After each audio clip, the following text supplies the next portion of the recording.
Mickaël, on commence par vous. Depuis 2 jours, les responsables politiques revisitent ce qu'on appelle les années Pompidou. C'est à l'occasion des 50 ans de l'arrivée au pouvoir de l'ancien Premier ministre du général de Gaulle. Et le moins que l'on puisse dire, c'est que cela inspire l'actuel locataire de l'Élysée. Mickaël, en quoi Emmanuel Macron se reconnaît-il dans l'héritage du président Pompidou ? Alors je peux vous dire que mercredi à l'Élysée, pendant 40 minutes, on a eu Emmanuel Pompidou ou Georges Macron, c'est selon.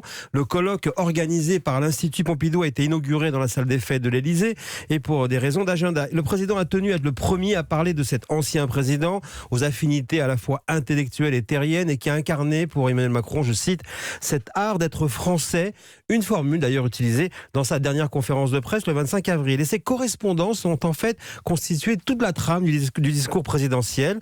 Pompidou au pouvoir entre juin 69 et avril 74 a été en fait le président des années heureuses de la France quand elle prenait en main son destin, quand les mots ambition, progrès, réussite étaient la devise d'une France d'après-guerre, critiquée à la fois pour son goût pour l'architecture moderne, on lui doit quand même le design du bureau du musée Beaubourg et son conservatisme également économique. Et bien pour Macron, Pompidou passé d'ailleurs comme lui par la banque Rothschild, est le premier porteur du en même temps, capable de créer le lien entre l'enracinement et le progrès, de célébrer à la fois ce qui est permanent et ce qui est en mouvement, président de la modernité. Il lance le TGV, le Concorde, les métropoles, bref, il pérennise également le choix gaullien du nucléaire. La France vivait alors une période de profonde mutation et sans aucun doute, Emmanuel Macron, président vintage, aime les années Pompidou.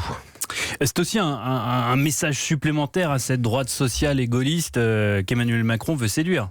Tout comme d'ailleurs Nicolas Sarkozy qui parlera aujourd'hui également des années Pompidou, celle de ses premiers engagements en faveur d'un homme qui d'ailleurs critiquait Pompidou. Sarkozy s'est engagé pour Chaban-Delmas, mais voilà, il était contre Pompidou. Enfin, cela semble bien loin pour les jeunes générations. Mais il faut savoir que les années Pompidou réhabilitées ont forgé la modernité française. Alors en se faufilant après parmi les invités, on a pu un peu échanger avec le président de la République. Je n'ai pas voulu surinterpréter me concernant, disait-il.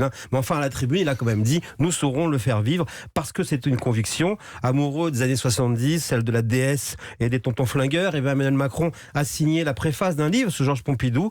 Ça ne s'invente pas, c'est aux éditions du Nouveau Monde. Être président vintage, c'est tout un art.